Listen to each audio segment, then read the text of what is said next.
VTubers, love them or hate them, if you've been on the internet or just Twitch since the incident in 2020, you've probably seen them around. I lost my youthful optimism, and now I know the real world. What's up with that, huh? They're so weird. Okay, fine, I'm a VTuber. I was doing that for a year before I started making these essays. And I'm, still doing it over here, if you wanna watch. But anyway, VTubers do a lot of different things and play a lot of different games, and some are so popular that whole games have been made about either just them or a group of their friends. You can see this most commonly happening with VTubers under the talent agency HoloLive, to the point the agency itself actually has an official program for publishing fan games called Holo Indie. It's kind of like if the Fazbear fanverse was full of cute girls who mostly aren't chickens. But I'm not a chicken! VTubers have overlapped with the FNAF scene outside of just playing the games. There are FNAF fan games such as Five Nights at HoloLive featuring VTubers from that agency.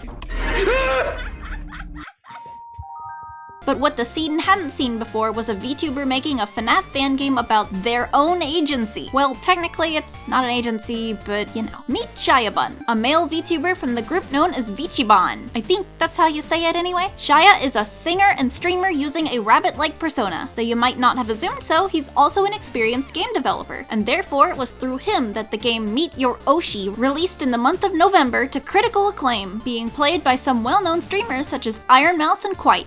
It later released on Steam in January 2024, and on both sites it sells for $4, which is pretty fair as it has about the same amount of content as the original Five Nights at Freddy's. For that price, you also get a free VTuber asset of a badge for the convention the game takes place in, complete with a setup guide and a non-lanyard variant. Considering most of the people playing this were VTubers, it makes sense to include something like this. Meet Your Oshi is a FNAF-like game featuring VchiBan and his fellow VchiBan group members, Rosedoodle, AI Candy, and Buff Pup. Together, they star as animatronic versions of themselves on display at a fictional convention known as DweebCon. We VTubers like cell phones. For those unaware of VTuber terms, an Oshi is basically just your favorite VTuber. Yes, I myself have an Oshi. I bet you're curious who it is. If you're not, too bad. It's Rin Penrose. You know what, maybe it's okay if Rin Penrose never sees the light of heaven. Anyway, in this fan game, you play as someone unfortunate enough to have missed the period where DweebCon tickets were on sale. But you'd do anything to meet your Oshis. So you do what any sensible person would do and break into the convention before it starts up. Except breaking in is really subjective because no one even bothered to lock the doors. And there they are, right on stage. All four of them, ready to perform. Except it's not just you in there. Like any big con, a security guard is on patrol. Not wanting to be caught, you run away and find yourself in what appears to be the security office. And like magic, you'll find just what you need on the computer inside. A ready-to-be-printed VIP ticket for DweebCon, complete with the pass to Meet Your Oshi, and thus begins your one mission: print that ticket no matter who or what tries to stop you. On night 1 of Meet Your Oshi, you'll be introduced to an office reminiscent of a fusion between Five Nights at Wario's, with side windows and shutters to close them with, and Five Nights at Freddy's 3, as in, we have a front window we can only look out of, not close. We are also introduced to who I believe is the old security guard, recording messages for his replacement, who despite having no experience working security, seems to have thought themselves too good to show up, judging by the fact that we are here instead of them. This gruff dude, who has a name that I can't pronounce, so let's call him Tom, doesn't have to do this. His retirement party is planned and everything, but it sounds like he's being paid off by the replacement's dad to teach said replacement how to do the job, and teach us he does, though not without a healthy dose of reminding me that I'm a shut-in alone in a room playing a game about seductive anime robots, and my vitamin D levels are at 9%. First, we're introduced to the camera system, which is set up pretty similarly to the original Five Nights at Freddy's, complete with cam numbers and subletters. We can see everywhere from panelist rooms to the utility closets. We can also flash the lights installed in the hallways at the front and sides of our room, as well as the shutters that conceal each. And of course, using these takes away from the limited power we have. DweebCon put a cap on the power bill. The front window does not have a shutter, but it's not important tonight. However, if we are bored, we can still flash outside to get a nice view of the first room from the Stanley Parable. Interestingly, using the cameras does not spend power. Our number 1 power eater and also soon-to-be sanity eater, though, is the printer. We are told never to touch it, but given that's our whole reason for being in here, well, yeah, this thing breaks down more than me on a standard weekday. You can see the printer's progress with printing your ticket on the monitor to your left. If it has an error, fixing it is top priority since you can't beat the night with it broken, and you're going to learn that you want this thing to have as much uptime as possible in the later nights. To fix the printer, we can go to the right side of the office and bend down to access it. I don't think there's a good reason to have the button be exclusive to the right side, but a minor annoyance. There are 5 possible errors the printer can have with 5 different methods of fixing them. You can tell what's wrong by the red light next to each segment. The printer errors are the first part of this game that I definitely have some issues with. Some are fine to get, but others can be run killers, and they've all got an equal chance of happening. In the top left, these things can break. They're probably fuses, but they kind of look like grown tubes. Grab the broken ones and head to your left where you'll find a bin with paper inside. Drag the paper away with your mouse to fetch new not grown tubes to replace the empty slots. This is definitely my least favorite error to fix. The paper dragging is pretty janky and it often breaks if paper touches the edges of the bin, leading you to have to rapid click it to scoot it off the snag spot. Not to mention, the fuses are pretty darkly colored and blend in heavily with the bin itself, given how dark the area around it is. Not bad on night 1, but definitely irritating later on when you only have seconds to spend under the desk without risking death. This error is the primary reason I had to play this game with my monitor's gamma cranked up because I swear I cannot see these things otherwise. Error 2 in the bottom left is this little light panel puzzle. This is the second best error to get in my opinion. Just click on all the yellow lights until the green light comes on and you're good to go. Sometimes they take more than one click, but I can't say with confidence it's not just an issue with me missing their hitboxes, so you get a pass this time, buddy. Error 3 is nasty. This number here can become mismatched with the one above it, and to fix it, you must click the up and down arrows to adjust it so that it matches again. It's the carpal tunnel simulator of this game since unfortunately Meet Your Oshi doesn't tell you can hold the arrow down. Thankfully, I knew before playing, but for others... Do these VTubers know what a printer is? Ow! The number you need to hit can be anyone from 0 to 999, so you're gonna end up praying you get a nice 300 to 400 and don't get some crazy climber descent from like 20 to 900 something. When that happens, if it's past 1 AM, you might as well just let yourself die and try again. Foreshadowing for this game's biggest issue. Error 4 is the best error to get. It's quick and easy. Just flick on whatever switch is turned off. Clean hitboxes and there's never any more than 8 to do it once. I love you, switch error. Kiss me under the moonlight.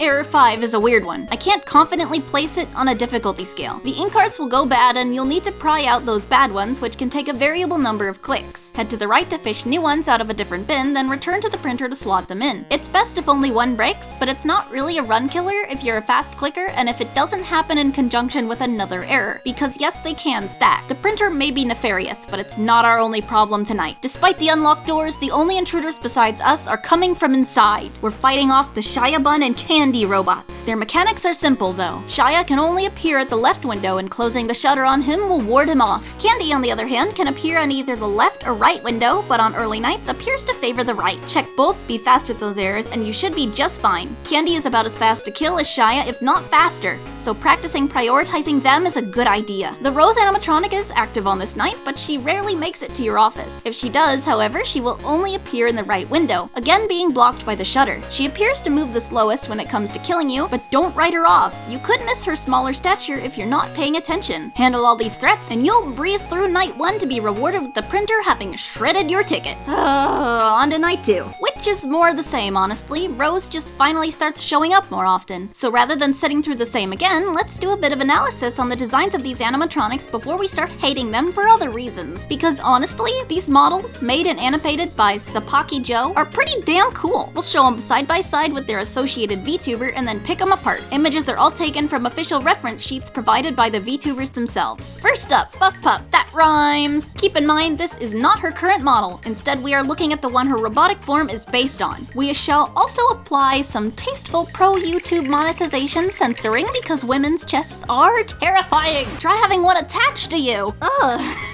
anyway. Her robotic design has been simplified from her base design, notably in the removal of her jacket and her footwear/legwear. Interestingly, in change of that, some parts have been enhanced for a more threatening look, such as the much larger nick in her ear and the increase in size of the spikes on her collar. Her base design also does not have these spiked bracelets or leg garters. In her facial region, it's interesting that she takes on a more directly dog-like appearance with a muzzle and a long tongue. This is presumably because humans are harder to translate into animatronics if this nightmare is anything to go by. Without prior knowledge of the character, you might think these pink marks were lipstick marks or something, or I'm just stupid, but they're scars retained from her base design. My favorite part of this model is her collar. Looks basic at first, but during her jump scare, it opens up to reveal her full inner set of teeth a la Sister Location. She does not appear to have a lower jaw, which is also unique. Next, we have Rose Doodle. Her in-game robot design appears to use her jacketless outfit. Sadly, I'd say Rose's robot design is the weakest. Her base model has a lot more going on. In her robotic form, she has lost most of her decals and stickers, with her arms and legs being changed to flat-colored rods. She also loses many of the cat-inspired accents, such as the head on her skirt and her dress's chest area, making it a bit harder to tell what species she's representing right off the bat. It's more of an issue if you're not looking at cams and seeing her through the window only, where you can't see her cattail. That's not to say the design's all bad though. I like the interpretation of her side skirt as a set of hanging blades, and her face is well transitioned into robot form without making it too animal-like, giving the cast a good balance of animal and non-animal-y faces. Her belt decor is also nice, and her shoes are well simplified and cute, especially when she is doing the classic schoolgirl pose in the cameras. Another cool feature is that when she activates her jump scare, her face opens similarly to Buff's, but unlike the former, her hair follows suit, giving her a puppet-like look. Overall, decent design. I just think that she could have kept the stickers present on her arms and legs as textures on her robotic form without making said form harder to animate. Let's look at Candy next. They don't quite match amongst the other rounder/more cartoony designs. On their own though, they're still cool. Their robotic body goes for a more Lady Dimitresque vibe, reflecting their cooler demeanor, but also giving the player reason to feel threatened via way of their long claws. Their outfit is faithfully translated into robotic parts, as they're only missing their leggings, which have been turned into blackened sticks as if they've been burned. I swear this reminds me of some backroom sanity I cannot name for the sake of me, but it's cool as hell. The use of green in their midsection is interesting, as their base design doesn't feature any green at all, but it complements their purple tones well and helps them stand out in the dark because it glows. It's likely inspired by their Oshi mark, which is a test tube filled with green liquid. An Oshi mark is a set of one or more emojis that people can put in their names or bios to show support for their Oshi. Their weakest aspect, I'd say, is actually their jump scare. I think it's a bit silly that their entire face flips up like so for a more generic horror appearance. In my opinion, it takes away a bit from the fear an expressionless mask can instill in you. I think they would have been better suited with a jump scare more reminiscent of the plague doctors from SCP The Endurance, looking closely at you without removing the mask and letting you feel the full piercing gaze of their eyes. That is just a personal opinion though. Lastly, we have the main man Shia. While missing some of the detail his base design has, such as the absence of a few belts and whistles,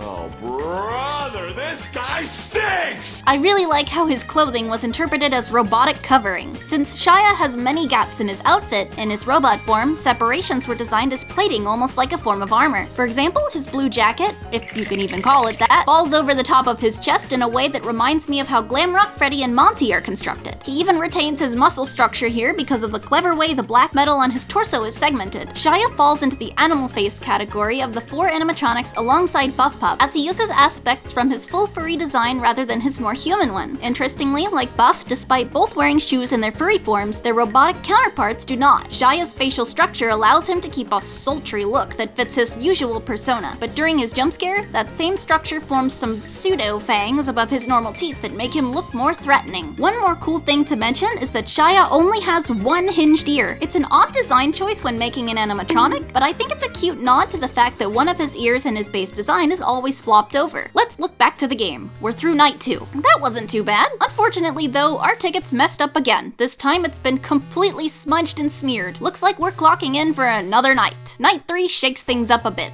Sure, we're still dealing with the same 3 robots from before, but this time our boy Tom lets us know about a new threat. Similarly to how Freddy Fazbear waits until night 3 to attack, the front and center Buff Pup has done so as well, and she's done waiting now. This night is where the front window comes into play. Buff will constantly run around the convention hall looking for Wi-Fi. Eventually, she remembers that Wi-Fi routers are what make Wi-Fi, and guess what's in your office? If you hear a running sound like this, It indicates that Buff has either entered or left your front hallway. There is no difference in sound for either one, so you'll need to keep track mentally. Flashing the light will let you double check if she's in the hall. The longer she left there, the closer she'll get, until she'll slam against the window and stare you down. When she's this close, if you don't click the router to turn it off quickly enough, you will die. Unfortunately, the printer we're using requires the Wi-Fi to keep printing, so by turning the Wi-Fi off, you stall your printing progress completely. It also takes a while to reboot after you turn it back on, though you just need to click it again. Careful not to do this before you've heard Buff run away. Successfully deal with Buff and her cohorts, and you'll pass night 3 to be rewarded with a very stripy ticket. So much for this printer being the best of the best. Look at them. Look how sane they are. Look how blissfully unaware. Look how they think they're good at the game. I wish I could still be so naive, for I have experienced night 4. So, what is it with FNAF games and Night 4 being the night to absolutely suplex you? I mean, we saw it first in Sister Location, with the mini-arena springlock twisting shenanigans warranting a patch to the game a short while after release to make it easier, and I've seen it in multiple fan games such as Playtime with Percy, where a heavily RNG-dependent character, Rowan the Rat, appears and starts requiring you to pay more attention than you ever had to in previous nights, lest he take the one moment you look away to teleport into the trash can faster than my garbage disposal of a cat. Meet Your Oshi takes night 4 and decides that this is the time to stop playing around. Your favorite cute VTubers soon become much less appealing with so much of your blood smeared on their hands as they kill you time and time again, as you struggle to deal with ridiculous number climbs in a printer with errors that continue to stack, all while a nearly endless cacophony of Buff's laughter echoes in your ears before Candy teleports through a shutter you swear you closed in time to stab you through the heart.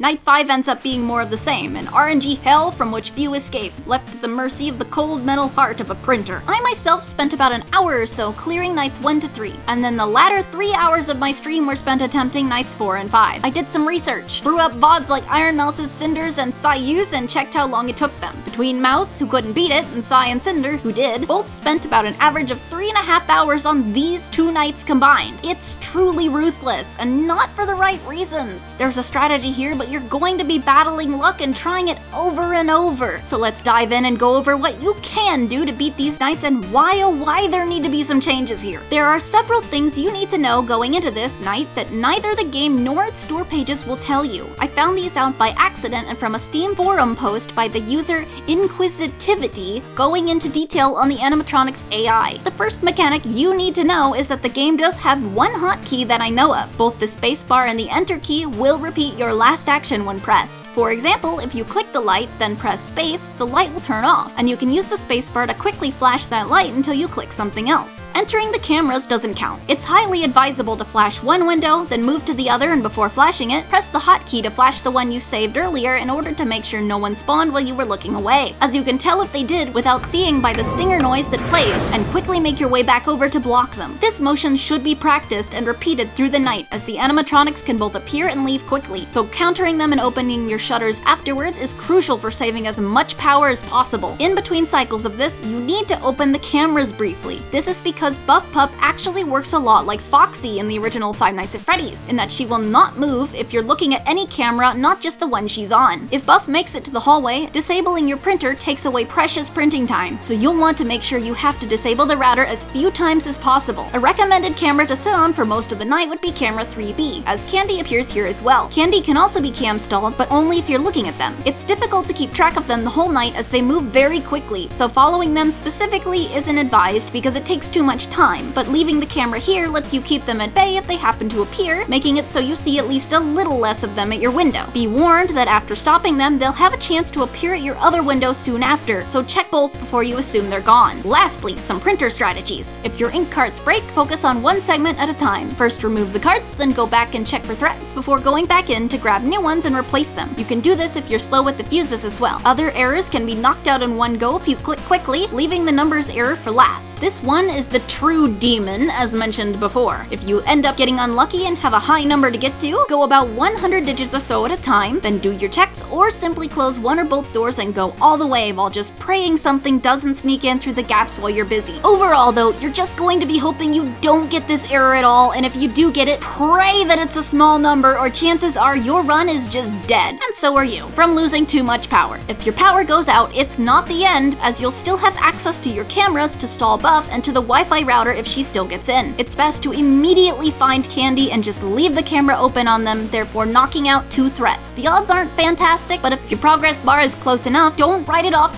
yet, you might just scrape through. Be aware that your printer can still break, however. Make sure to track down Candy again as soon as it's fixed, since they'll likely have slipped away. Repeat the night enough, and when RNGesus smiles upon you, you'll get through. But let me tell you, aspiring fan game devs, this really isn't how it should be. Mild game design rant time, it's a lot easier to make a fan game by just programming each character's mechanics separately until they're all done, and then activate them over the course of several nights. However, this can result in unwinnable situations when it all comes together. Games that account for things like this include Bondi's Barnyard, where you cannot close a door if the guard is watching you. So if an animatronic appears at a door while he will automatically stop watching you so you can deal with the threat. Little things like that make a night so much more fair. But this game kind of feels like it does the opposite, where you're just at the mercy of random numbers. The animatronics themselves can't present an unwinnable situation on their own, but they can in tandem with the printer, most notably if errors suddenly all trigger close together and have you needing to spend upwards of a full minute finding ink carts and changing the number. It's very easy for someone to get in if you don't check in the middle of repairs, but if you do check, then you're leaving the printer down and your power doesn't stop draining while it's broken, so leave it long enough to fix errors that require a long time to fix, and you just won't have enough power to win no matter what, because you don't win at 6 a.m. 5 a.m. will last forever, however long it takes for the print job to be done. Animatronics will also have a habit of showing up and just taking forever to leave, which I believe is an issue the original Five Nights at Freddy's had as well. If one or multiple enemies appear and refuse to leave, you're just screwed for power usage. This, in conjunction with the printer, is extremely frustrating. This kind of design is not unfixable, however. The game could retain its difficulty if it were to make a few changes, including both bug fixes and minor design adjustments. For one, printer errors should be limited to 2 or perhaps even 1 at a time. More than that is definitely just a dead run unless they're all super simple fixes like 1 fuse or 1 ink cart. The pain of being at 5 a.m. and seeing 3 red lights is just like seeing them on your Xbox 360 back in the day. Secondly, the whole game should probably be a little brighter. It's way too dark to see some things you need to click on, and I've consulted others on this to make sure it's not just my terrible eyes. Lastly, the game as a whole is just a tiny bit inconsistent. To be able to silence the phone guy, you'll have to press X multiple times, as he'll keep talking through subtitles if you press it too early, and sometimes Buff won't laugh at all but will still then move into your hall despite having been in an intense staring contest with you 1 second ago. Another minor bug to mention, even though it hasn't got anything to do with the nights, you can still press quit on the menu while the game's moving into a night. It's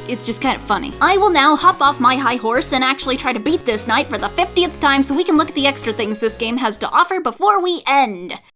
I found the cheese! This guy figured it out, and because of him, I finally beat RNG Hell after 9 hours! So, you know how earlier I said the cameras don't use power? Well, turns out that can be heavily abused. Upon starting up a night, any night, just go straight to the cameras and start clicking between Camp 4A and 4B like your life depends on it. This is basically a way to check the lights without using power, because anyone who comes to your door has to go through either of these cameras. When you see someone on one of these cams and they disappear, immediately check the light on that side and they'll most likely be there to shut out, with the exception of Candy, who will appear at the opposite door from the camera they were previously on. Staying in the cams also completely removes Buff from the equation, so you get barely any printer downtime unless you get really unlucky with printer errors, which can still happen in the cameras but seem far less likely for some reason. Even on my winning run, I had some bad number error RNG, but still managed to win by finding Candy after power out and staring at them. It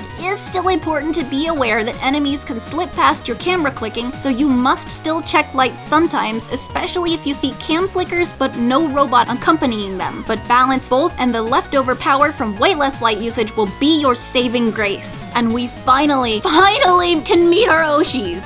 I don't know if I want to anymore.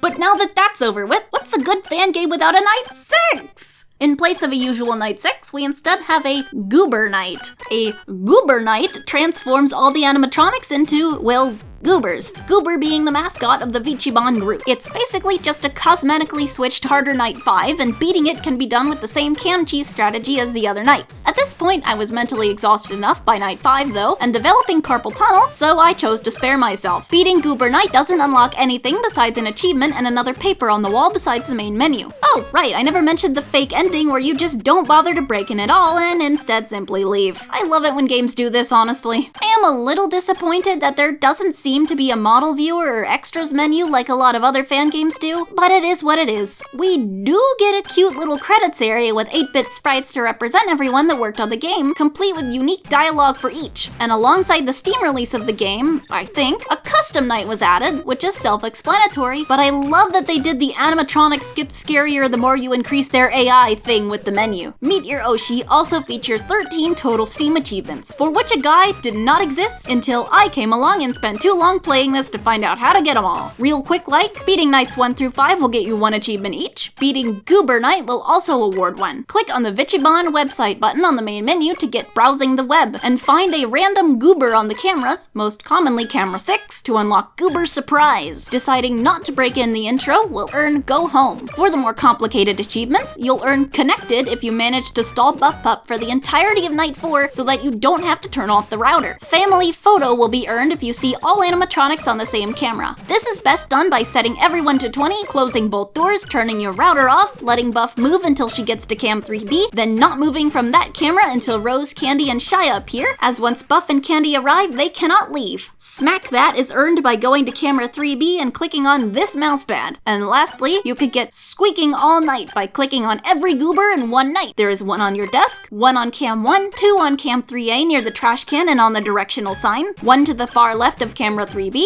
and 1 in cam 5 on a high shelf. But with that, that's all that Meet Your Oshi has to offer. Was it the best FNAF fan game I ever played? Definitely not. Was it interesting though? Certainly. It's a unique entry amongst a pretty oversaturated fan game market and was made with love by a found family of streamers, which is sweet. Graphically, it looks great, it controls pretty well, and it has wonderful sound design. It's just a shame that a lot of people will miss out on the full experience because of just how unfair it can get. It's a strange case of a game having so much potential, but the reason it can't reach it is because no one can get far enough to see it without sinking in hours and hours of their time. Regardless though, I wish nothing but the best to VchiBan while they work on their next project, and I can't wait to see what they come up with, horror or not. Hey, if any of you are watching, I'm open to collabs. Though difficult, I'd say Meet Your Oshi is definitely worth checking out at its reasonable price if you want a quick dose of FNAF spirit with some cool designs. But that's enough out of me for today. I don't know while writing this, but I'm guessing I forgot to eat again while editing this, so hey, me, go do that. This has been Glamrock Dusky. Thank you for almost 10,000 subscribers. What the heck? And remember, have a phasorific day.